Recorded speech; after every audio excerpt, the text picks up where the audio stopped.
Persyaratan menikah di masa pandemi yang sebelumnya ekstra ketat, kini dilonggarkan sejak pemerintah mengeluarkan surat edaran tentang pedoman pelaksanaan pelayanan nikah di era normal baru saat ini.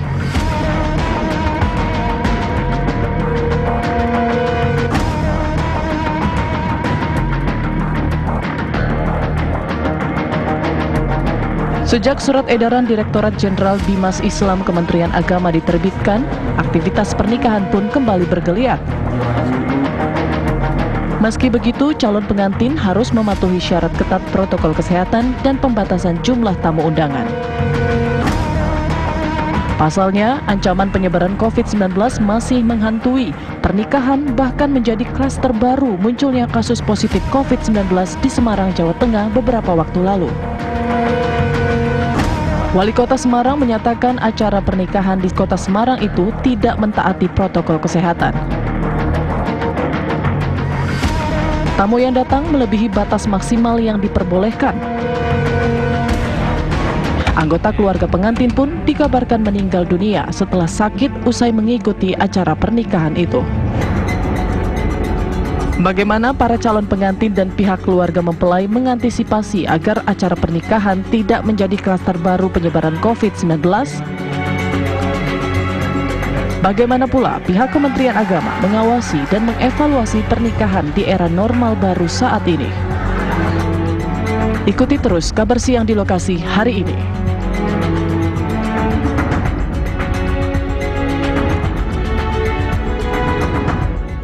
Pemirsa, Anda kembali menyaksikan kabar siang di lokasi, kali ini bersama saya Maria Segaf. Nah, kali ini kami akan membahas mengenai menikah di tengah masa pandemi.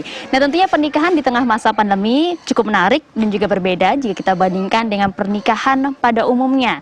Nah, kali ini saya berkesempatan untuk menghadiri sebuah pernikahan di rumah kediaman dari calon pengantin dengan tetap menjaga berbagai protokol kesehatan dan juga hal yang harus dijaga yang menjadi syarat menikah di tengah pandemi. Karena memang seperti yang kita tahu, berbagai syarat mengenai aturan pernikahan di tengah pandemi ini dibuat. Salah satunya adalah jika menikah di KUA dan juga di rumah hanya diperbolehkan 10 orang saja yang menghadiri sebuah pernikahan tersebut. Nah, salah satunya saya menjadi tamu undangan. Nah, saat ini pernikahan belum dimulai sehingga para tamu undangan yang memang diundang dalam pernikahan ini diminta untuk menunggu terlebih dahulu di depan rumah dengan tetap menjaga jarak sosial dan juga menggunakan masker salah satunya. Nanti kita akan lihat bagaimana prosesi pernikahan di masa pandemi.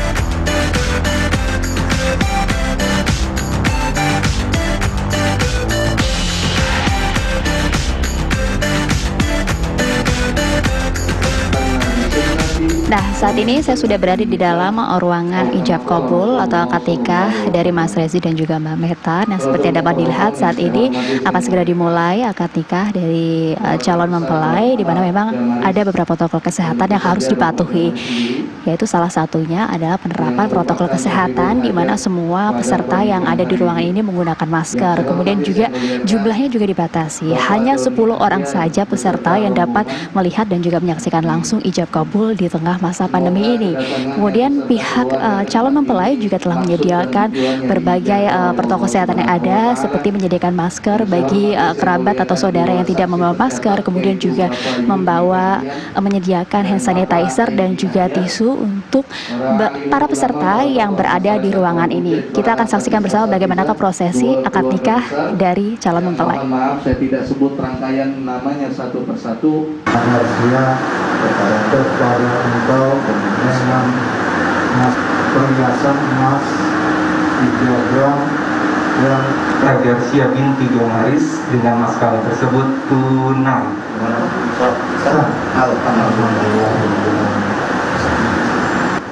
Baraka alaika wa jama'a bainakuma fil khair wa jama'a bainakuma fil khair.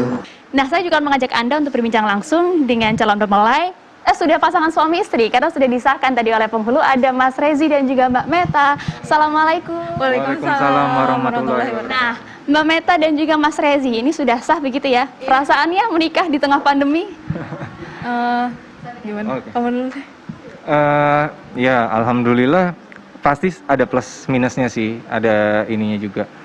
Ada suka dukanya ya. Iya, benar. Oh, mau. Apa?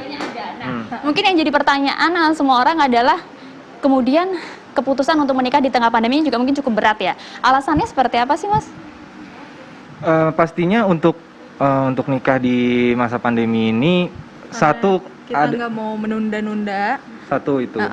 Kedua, kita juga masih belum tahu di depannya ada apa. Jadi daripada menunda dulu, tapi kita juga ke depannya nanti belum nggak jelas ya. tentu gitu. Apakah udah bisa menggelar resepsi atau gimana? Ya udah akhirnya kita laksanain akad terlebih dahulu. Gitu. Iya. Nah, memang sebelumnya tanggal yang sudah ditentukan tanggal berapa? Sebelumnya kita udah nentuin di Oktober. Sebenarnya. Jadi ya bayangan rencana awal sih ya. Iya. 10 20 20 kan lucu tuh. Cuman akhirnya ya gitu akhirnya, dan banyak juga vendor yang nggak bisa menjanjikan bahwa Oktober memang sudah bisa menggelar resepsi gitu. Jadi malah dimajuin gitu. Iya, kita majuin, jadi langsung aja diakad. Yang penting halal dulu lah. Iya, dan juga selain itu kita juga bisa tetap kumpul sama keluarga walaupun menggunakan virtual seperti tadi ada Zoom meeting, ada Instagram live, dan lain-lain deh. Dan lainnya, iya. Karena kan memang aturan sudah ada pemerintah buat begitu ya, jumlah peserta dibatasi hanya 10 orang gitu ya, Mbak? Iya, cuman 10 orang itu udah termasuk penghulu. Iya. Gak apa-apa, nggak mengundang banyak teman, kegembiraannya berbeda nggak sih? Seperti ekspektasi sebelumnya nggak? Sama sih kurang lebih. Sebenarnya ya ada, justru kita punya pengalaman yang lain dari yang lain. Iya. Selain itu juga ya karena terbantu sama itu. Teman-teman juga semuanya excited sih lewat sosmed sih banyaknya, dan juga mereka keep telepon, SMS, chat segala macam semuanya udah diucapin via online gitu. Jadi kita tetap ngerasain kok. Ya perasaannya kurang lebih mirip kali ya sama resepsi gitu. Nah kalau kendalanya sendiri, ini kan ngantor pernikahan yang tadinya harusnya Oktober kemudian dimajuin tiba-tiba di bulan Juni begitu, apalagi di tengah masa pandemi. Kendalanya seperti apa? Pastinya pas saat kita untuk mengurus persiapan ini sih. Jadi seperti ke puskesmas itu kan ada serem ya. Iya, sekarang kan harus ke puskesmas di mana banyak orang sakit juga kan, ke puskesmas itu kita harus hati-hati banget, pakai baju lengkap, APD lengkap gitu untuk ke puskesmas cek kesehatan.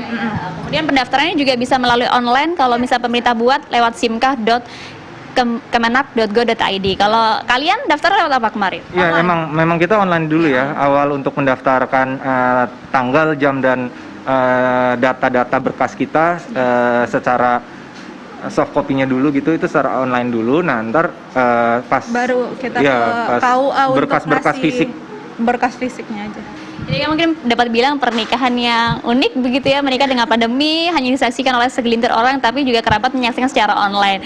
Yang menarik lainnya apa sih? Mungkin tadi juga para kerabat dan juga saudara yang melihat secara online juga tidak semuanya menggunakan pakaian kondangan atau seperti apa? Iya, memang itu dari semalam juga sempat mereka pada nanya, ini kita perlu pakai kondangan atau enggak, apa atasannya aja ngerapi, bawahnya nggak usah gitu. Ternyata malah banyak yang pakai baju tidur kayaknya tadi. Iya, nggak masalah sih menurut kapan lagi gitu kan ya datang kondangan pakai baju tidur. Kondangan pakai baju tidur ya. Yang penting kan semuanya doanya juga. Iya benar. Doanya aja. Mas dan juga Mbak, satu hal yang paling menguatkan Anda kemudian untuk melaksanakan pernikahan di tengah pandemi itu apa sih? Mungkin pesan-pesan juga buat teman-teman yang lain. Tekad sih kayaknya ya, kita harus saling mengerti satu sama lain, satu visi misi, jadinya dimana kalau kita mau membuat keputusan tuh pasangan juga support. Akhirnya ya itu bisa terjadi. Ya dan keluarga juga alhamdulillah terbuka dan support banget untuk kita menggelar acara akad dulu seperti ini.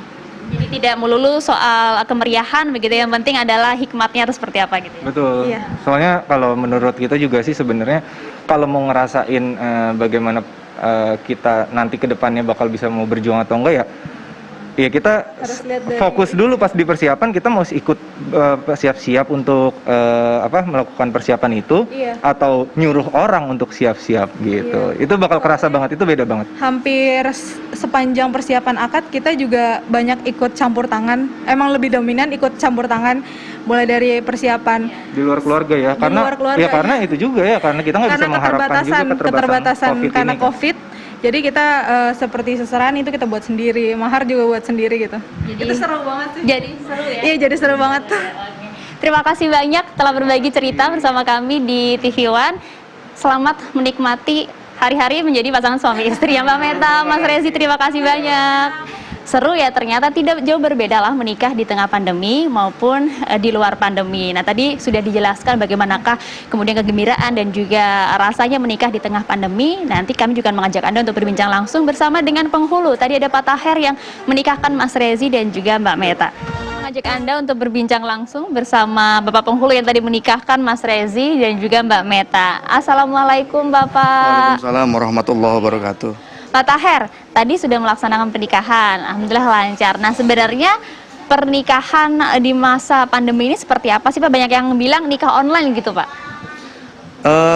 Sesuai dengan edaran Kementerian Agama yang baru, pernikahan itu yang dimaksud online adalah pendaftarannya, bukan pernikahannya. Sejauh ini di masa pandemi, saya sendiri secara pribadi tidak pernah ada permintaan dari masyarakat menikah secara online, karena memang peraturannya dari Kementerian Agama pun belum disosialisasikan tentang nikah secara online. Jadi yang benar adalah pendaftaran nikah secara online. Untuk Bapak sendiri pada saat menghadiri pernikahan begitu ya Pak, sempat ada tidak yang kemudian keluarga ataupun calon pengantin yang tidak memenuhi protokol kesehatan yang sudah diatur begitu Pak? Sering Neng, sering. Ya kita sebagai penghulu ya berbesar hati, nggak bisa mungkin ya kita melihat ada sesuatu yang di luar dari ekspektasi kita. Padahal ketika pendaftaran kita sudah menerangkan protokolnya begini. Tapi kalau kondisinya udah banyak orang, kemudian banyak orang yang dituakan, kita juga menjaga diri agar tidak terjadi konflik lebih lanjut. Paling kita mungkin mengatur pelan-pelan, karena masyarakat tidak bisa langsung secara ujuk-ujuk ditertibkan dengan kondisi seperti ini. Terima kasih Bapak Taher Iswayudin atas informasinya bergabung bersama kami di Kabar Siang. Nah sebenarnya intinya adalah memang pada saat melaksanakan pernikahan, terlebih di tengah pandemi ini kita harus meredam selebrasi yang biasanya menjadi tradisi perayaan pernikahan, membagikan kebahagiaan kepada sejumlah kerabat dan juga keluarga demi keamanan. Nah, seperti apa protokol yang harus dilaksanakan, syarat menikah di tengah masa pandemi juga seperti apa? Nanti sejeda saya akan mengajak Anda untuk berbincang langsung bersama dengan pihak dari Kementerian Agama. Pemirsa, Anda kembali menyaksikan Kabar Siang di lokasi. Kita masih membahas mengenai menikah di masa pandemi. Sesuai janji saya tadi, saya akan mengajak Anda untuk berbincang langsung bersama dengan Dirjen Binmas Kementerian Agama. Nah, kebetulan saat ini saya sudah berada nih di rumah dinas dari Profesor Kamarudin Amin. Langsung saja kita temui Prof. Kamar. Halo Prof. Halo. Selamat siang Prof, silahkan. Nah, ini saya temui Prof. Kamar di kediaman di rumah dinas. Maaf mengganggu waktunya, Prof. Terima kasih. Karena ini saat ini kita sedang membahas, Prof, mengenai menikah di masa pandemi. Karena ini juga yang kemudian banyak dipertanyakan oleh masyarakat, begitu ya, Prof. Nah, kami membutuhkan konfirmasi mengenai adanya akad nikah online, kemudian juga ada resepsi online. Nah, sebenarnya syarat yang diatur oleh Kementerian Agama seperti apa, Prof? Pertama, terima kasih ya Mbak Maria. Jadi pertama, tidak ada nikah online. Jadi Kementerian Agama, para penghulu di seluruh Indonesia tidak melayani mereka yang ingin melaksanakan nikah secara online. Ya, mendaftar nikah secara online iya, tapi tidak untuk menikah. Nah sekarang ini alhamdulillah pada surat edaran kita terakhir, kita sudah memberikan kesempatan kepada calon pengantin untuk boleh melaksanakan akad nikahnya di luar kantor KUA. Jadi pelayanan nikah ini salah satu pelayanan publik, layanan keagamaan yang harus kita berikan kepada masyarakat, karena ini ternyata kebutuhan yang tidak bisa ditunda juga ya. Jadi kita mengakomodir, memberikan pelayanan kepada masyarakat untuk tetap dapat melaksanakan nikah di masa pandemi, tentu dengan syarat-syarat yang sangat ketat ya. Jadi kalau misalnya ingin melaksanakan pernikahan di kantor ada syaratnya, ingin melaksanakan di luar kantor juga ada syaratnya. Jadi boleh di masjid, boleh di gedung, boleh di rumah, boleh di mana saja, tetapi dengan syarat ya, yang pertama tentu protokol kesehatan harus dijaga, dipastikan bahwa semua sesuai dengan protokol COVID-19. Misalnya kalau di kantor maksimal 10 orang, sudah termasuk calon pengantin dan orang-orang yang harus hadir. Nah kalau di luar kantor, misalnya di gedung, itu juga boleh dilaksanakan, tetapi kapasitas gedung hanya maksimal 20%. 20% saja. Dan baik. peserta yang hadir itu maksimal 30 orang. 30 orang saja. Tidak boleh lebih dari 30 orang. Dan penghulu punya kewenangan untuk menunda, menolak jika ada calon pengantin atau keluarga calon pengantin tidak bisa mengikuti protokol COVID-19. Baik. Oleh karena itu kita menghimbau agar seluruh masyarakat dapat melaksanakan amanah ini dengan baik, karena jika tidak maka berpotensi untuk menjadi klaster baru. Kita tidak ingin dalam prosesi pelaksanaan akad nikah kemudian menjadi klaster baru penyebaran COVID-19. Baik. Nah, akan dievaluasi terus sejauh ini, Pak. Ini sudah hampir lebih dari seminggu ya surat edaran tersebut Ya. keluar. Evaluasinya seperti apa? Ya, alhamdulillah sih. Jadi bahkan mulai dari edaran pertama sampai terakhir masyarakat kita luar biasa ya. Jadi mereka sangat patuh terhadap protokol COVID itu. Laporan dari penghulu seluruh Indonesia sudah ada puluhan ribu peristiwa nikah di seluruh Indonesia. Meningkat begitu angkanya ya? Tidak juga meningkat, tetap waktu kemarin karena terbatas tempatnya hanya di kantor saja, sehingga ada penurunan cukup signifikan juga. Tapi laporannya masuk bahwa seluruh peristiwa nikah itu menjaga protokol COVID. Jadi laporan di media, laporan dari penghulu sendiri sangat menggembirakan. Dan oleh karena itu kami kemudian optimis bahwa kalau kita memberikan kesempatan untuk melaksanakan akad nikah di luar kantor juga, insya Allah masyarakat kita bisa menjaga, karena ini kepentingan kita bersama. Sekarang masyarakat kita luar biasa, jadi ada kesadaran kolektif dari seluruh warga masyarakat untuk bersama-sama komited ya menjaga komitmen bersama agar kita semuanya aman dari peristiwa penyebaran COVID-19. Ya. Prof Kamar, kemudian banyak juga yang mengatakan, aduh rasanya beda nih menikah di tengah pandemi dengan sejumlah protokol yang ada, tidak hanya harus menggunakan masker saja, namun juga membagikan kebahagiaan. Biasanya dalam pernikahan ingin mengundang banyak rekan untuk melihat kebahagiaan yang sedang ada pada saat itu. Nah kemudian untuk saat ini harus diredam terlebih dahulu. Hanya beberapa orang, hanya keluarga inti saja mungkin yang boleh hadir begitu. Nah dari Kementerian Agama tanggapannya seperti apa? Sebenarnya dari banyak pengalaman saya kira warga kita, masyarakat kita sangat kreatif juga. Misalnya peristiwa nikahnya katakanlah dihadiri oleh maksimal 30 orang ketika itu di luar kantor. Tapi banyak juga yang menyiarkannya secara online. Ya. Jadi ada bukan nikah online, dia tetap nikahnya fisikal begitu, tetapi kemudian disiarkan juga secara online. Jadi masyarakat atau keluarga yang jauh itu juga tetap bisa menyaksikan begitu. Ini bukan resepsi ya, ini hanya nikahnya saja. Kalau nanti resepsinya Kementerian Agama tidak mengatur, kita serahkan kepada Pemda, gugus tugas untuk bisa memastikan bahwa daerah itu aman dari COVID-19. Jika misalnya Pemda memberi izin, gugus tugas bisa memberikan izin, itu tentu bisa saja dilaksanakan resepsi dengan menjaga protokol COVID. Tapi kami tidak sampai di situ, kami hanya mengatur sampai akad nikahnya saja. Terima kasih banyak Prof Kamar telah berbagi informasi bersama kami di Kabar Siang. Nah itu tadi pemirsa, jadi memang yang harus dipatuhi adalah protokol kesehatan yang memang harus dijaga. Kita memang harus meredam terlebih dahulu untuk membagikan sejumlah kegembiraan secara tatap muka bersama dengan keluarga dan juga kerabat pada saat melaksanakan pernikahan.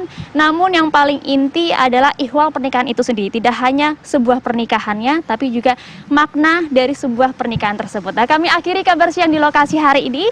Usai jeda kami masih akan kembali dengan berbagai informasi menarik lainnya. Tetaplah bersama kami di Kabar Siang. Terima kasih, Pak.